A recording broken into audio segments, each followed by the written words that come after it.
En un lunes post-elecciones en los que ya están los resultados y que mañana en nuestra mesa de política y economía estaremos analizando todo lo ocurrido y toda la tela que ha dejado para cortar estas legislativas 2017. Ahora aquí en nuestro living central hablamos sobre la ciencia puesta al servicio de la vida, y sí, en muchísimas ocasiones. Ahora, la ciencia puesta al servicio de la longevidad. Y empiezan ya a surgir distintas corrientes que dicen que podríamos llegar a vivir hasta 140 años y hemos convocado especialistas para hablar sobre el tema y además para ver todos los alcances que esto puede llegar a tener. En primer lugar, ella es doctora, es especialista en genética, la doctora Cecilia Montes. Bienvenida, buenas noches. Hola, buenas noches. ¿Cómo va? ¿Cómo estás? Bien, muy bien. Gracias por venir. Gracias por la invitación. Muchísimas gracias. Y está Diego Fonti, que es doctor en filosofía y además investigador del CONICET. Buenas noches, bienvenido. Buenas noches. ¿Cómo Gracias. le va? ¿Cómo estás? Bien, muy bien. Muchísimas gracias. Gracias por la invitación. Luba Narati, Sergio Antoniazzi, ¿cómo les va? Buenas noches, Buenas Cayo, noches. ¿todo bien? Bien. ¿Qué tal, Cayo? Bueno, Bien, muy de bien. regreso.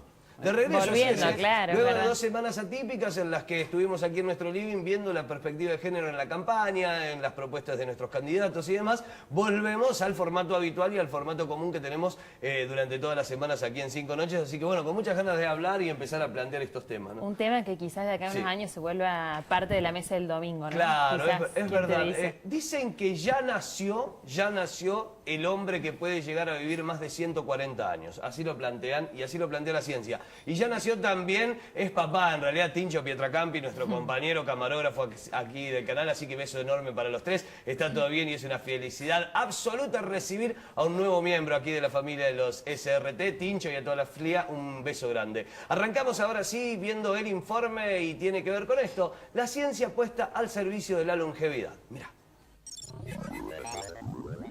No envejecer siempre preocupado a los mortales, ahora la longevidad se ha convertido en uno de los temas centrales del próximo siglo para la ciencia.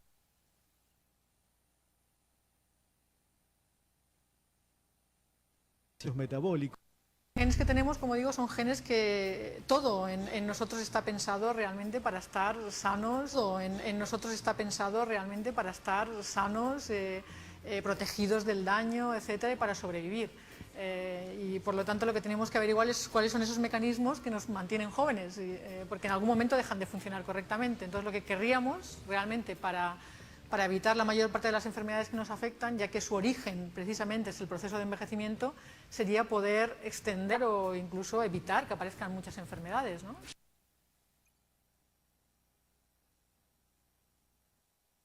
Si uno hiciese un gerenciamiento, una prevención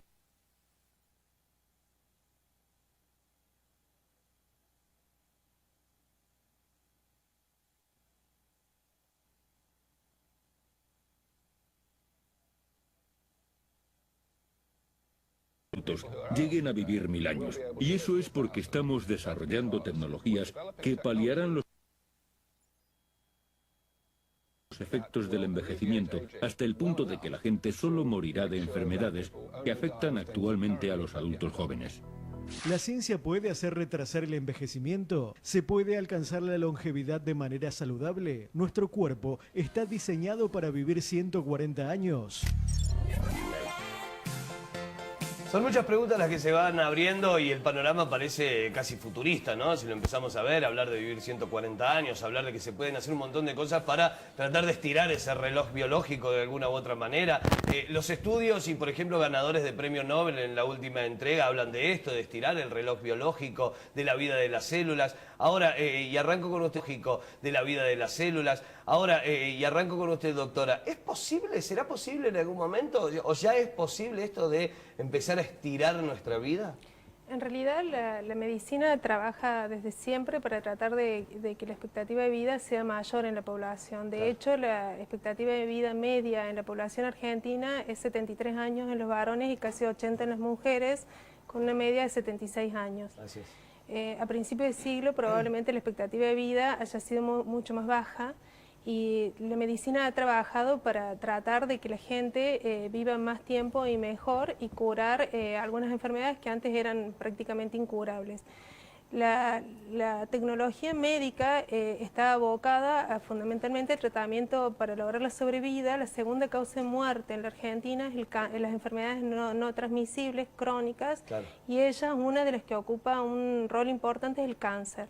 y hay toda una tecnología e industria médica que trata de que el cáncer sea curado, y cuando uno logra curar una enfermedad que es mortal en algunas ocasiones, obviamente va a lograr la sobrevida. Y también la medicina trata de curar enfermedades neurodegenerativas, que serían otra causa de muerte relacionada con la vejez.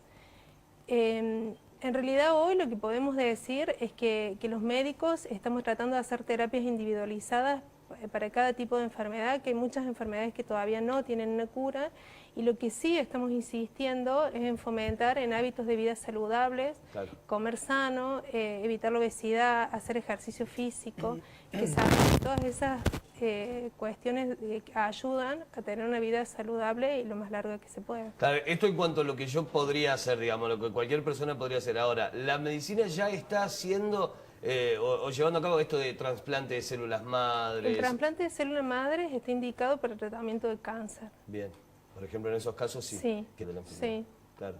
Y en cuanto a distintas terapias que llevarían ya a estirar la vida, o esto de estirar la vida tiene más que ver por una cuestión de, bueno, una vida saludable indefectiblemente te va a llevar a vivir más años. Sí, por ejemplo, se sabe que mantener un peso bajo, mantener un peso acorde evita tener, por ejemplo, diabetes, que eso aumenta la posibilidad de tener enfermedades cardiovasculares. Claro. Evitar la obesidad es importante, evitar el estrés es importante. Evitar los excesos, en evitar este caso, los excesos. Las adicciones, el sí, cigarrillo, por ejemplo, sí, alcohol, la alimentación, sí, bueno. Claro, sí, todo ese tipo de cosas. Ahora, doctor en filosofía, digo, ¿por qué queremos vivir más tiempo? ¿Por qué estamos todo el tiempo tratando de vencer a la muerte? Ni siquiera cuando estamos cerca de la muerte, o tal vez biológicamente lejos de la muerte, pero siempre estamos intentando vencer a la muerte o estirar nuestra vida lo máximo que se pueda. Los textos más antiguos que nosotros tenemos como humanidad, el texto más antiguo que tenemos es el mito de Gilgamesh. Lo que tenemos algunos años nos acordamos de Gilgamesh el Inmortal en la revista El Tonio, la D'Artagnan, ¿no? Pero es un mito el más antiguo que tenemos. Y lo que aparece ahí es el deseo de no morirse, ¿no? Por eso que yo no sé si el tema es, por ahí decía el Zócalo, decía ciencia versus muerte. Entonces, si el tema es el envejecimiento o el tema es la muerte. Claro. Porque hay que ver cómo llegamos a esos 140 años, por ejemplo. En todo caso, el tema ciertamente es la finitud, ¿no? Aquello que no podemos controlar, claro, y que detestamos, porque no nos gustan las cosas que no podemos controlar. Claro, básicamente empieza ahí. Y empieza ahí. Y las dos cosas que no podemos controlar son haber nacido y tenernos que morir, ¿no? Y las otras que están ahí en el juego todo el tiempo, que son las que nos humanizan, son Eros y Tánatos, ¿no? Claro. El deseo, el amor, ¿no? El Eros y la muerte. Y hay muchas películas, ficciones. Hay una que es más o menos reciente que se llama The Giver, el dador de sueños, el dador de recuerdos o de sueños, bueno, The Giver.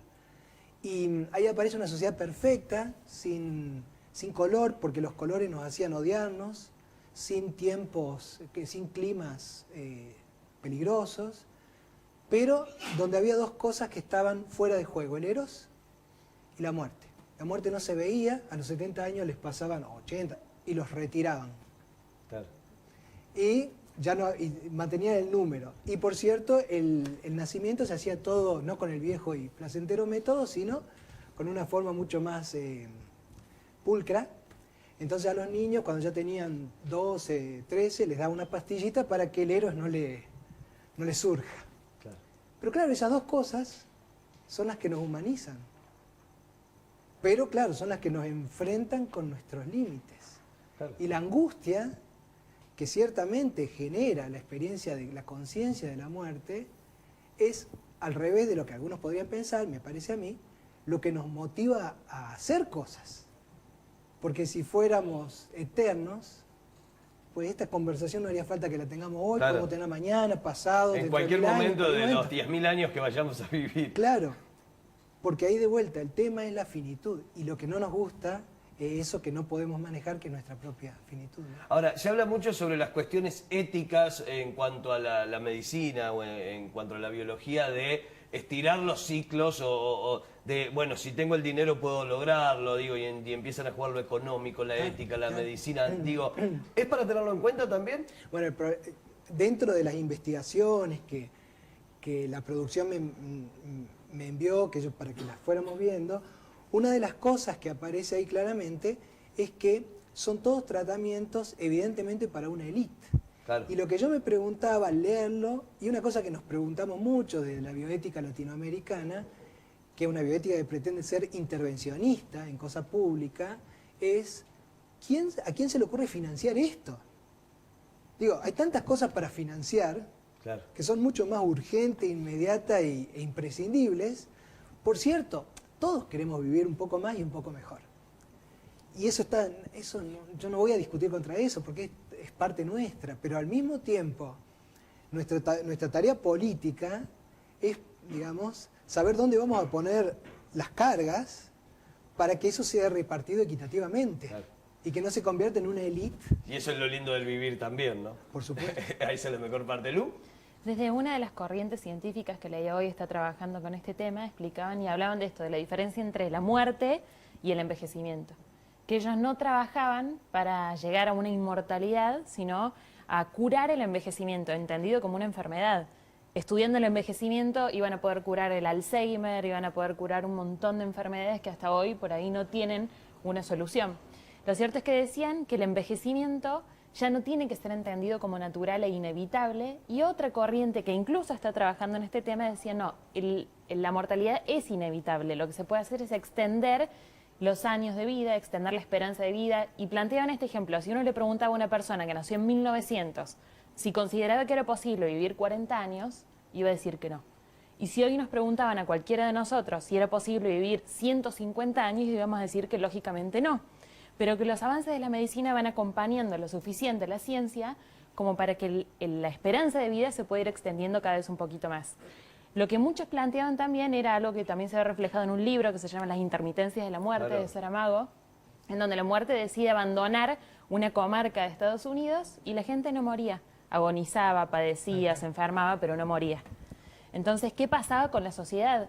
Las funerarias de golpe se fundían, los recursos alimenticios escaseaban, el agua empezaba a escasear también, y toda la sociedad, toda esa comunidad tenía que empezar a reorganizarse. La gente trasladaba gente enferma fuera de las fronteras de Estados Unidos para que muera.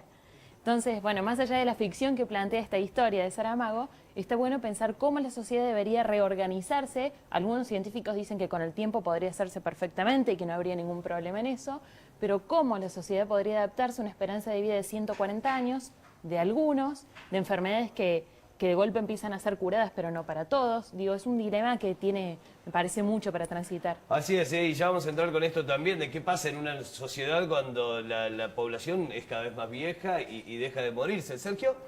Yo me voy a parar en tres patas. Una, el cronos, el tiempo, invento del ser humano. Porque para unos, para los judíos estamos en el 5000 y pico, para nosotros en el 2000 y pico, o sea que el tiempo es bastante relativo. Segundo, un comunicador social no puede cuestionar a la ciencia. De última, la ciencia es la que cuestiona el resto de las cuestiones no comprobables. Nosotros lo vemos de lo social, simplemente. Lo científico para un comunicador, lamentablemente no tenemos el acceso médico, si se quiere, a estas cuestiones. Y lo tercero, cantidad versus calidad. Yo pensaba, ¿para qué vivir 140 años mal? Cecilia planteaba recién el estrés, solo por tocar un solo ítem. El estrés de no llegar a fin de mes, el estrés de no tener para comer, el estrés de pertenecer a una clase social fuera del sistema, el estrés de no tener trabajo, el estrés... Sin embargo, en sociedades muy desarrolladas o países del primer mundo, entre comillas, también se padecen cuestiones que tienen que ver con el mal vivir, con vivir una cantidad de años pero sin calidad.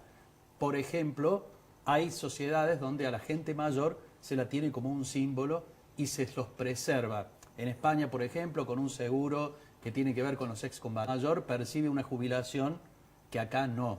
Jubilación, digo, de jubileo, de alegría. Acá no. Y en muchos otros países del mundo el jubileo de la jubilación no hay ninguna alegría, al contrario es un padecimiento. Entonces, me parece que como paso previo a la ciencia, tratando de pelearle a la muerte y de extender la cantidad de años, habría que buscar calidad de vida en los años que nos toque vivir. Vamos a seguir en el próximo bloque hablando sobre esto. Está bueno el tema. ¿Llegaremos a vivir más de 100 años? Bueno, es lo que intentamos develar. Y ahora, los estados, los países, los gobiernos, los recursos estarán preparados para recibir a tanta población y tan grande también. Seguiremos charlándolo a lo largo de la semana. Antes del corte, Cotreco te recomienda usar correctamente los contenedores ubicados en la vía pública. La bolsa siempre va adentro del contenedor y nunca afuera. Antes de depositar las bolsas, corrobora que siempre estén bien cerradas y arroja únicamente residuos domiciliarios. No arrojes escombros o residuos pesados para evitar la rotura de los mismos. Entre todos podemos cuidar la ciudad que queremos. Corte y ya venimos.